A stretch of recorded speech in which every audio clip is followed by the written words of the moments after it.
Thank you, Senator. Well, I'll just follow up on your point relating to climate change. When I was out there last year, you can't help but be just overwhelmed with the fact that you are on these atolls that are flatter than this floor. And significant infrastructure that we have invested on Kwajalein, particularly at Roy Namur. So as we look at rising sea level, the threat of the king tides, the large waves that can overwash the islands, I don't know what you do. You can't build that atoll up high enough. But again, recognizing, as Senator Hirono points out, the strategic location, geographic location that we have there, the assets that we have placed there, the men and women. What is the Department of Defense doing with any effort to adapt or to mitigate to what we're seeing there, this threat of rising sea level?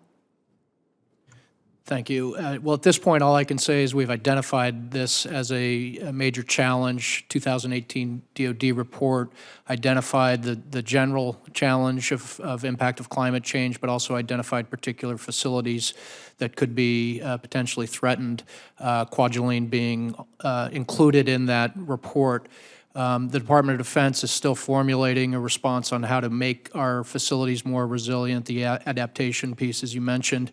And I don't have anything further to share at this time, but it's something we can stay in touch with you on. I think as a more general matter, the Department of Defense looks at these issues with great concern because it could impact our resources in terms of more humanitarian disaster relief, could impact access, training. So it's something that we are very concerned about. And let me ask on the civilian side to both Mr. Domenech and Ms. Oudkirk, is there anything that is underway to assist the other Marshallese atolls in adaptation efforts? I know, again, you fly over, you are on the ground there, and there is no high ground.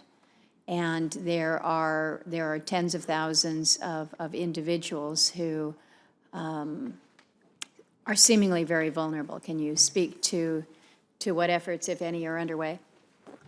Yes, I would just say that it's a significant issue for us at Interior. So we have deployed a group of folks from the U.S. Geological Survey to help us get the science straight. So they've identified things like tide gauge, the need for additional tide gauges and other kind of helpful measurement items. We also have worked with the Bureau of Reclamation, which might seem a little odd, but they're the experts in desalination and freshwater supplies. And this summer, we're deploying a team of technical experts to all the islands, so all 3 countries, to begin the process of giving them assistance in identifying islands. They're not all quite the same, but identifying islands that have freshwater problems. So we are starting to work on those measures together with NOAA, who is weighing in as well. Okay, Ms. Oudkirk? State has nothing to add. Thank you.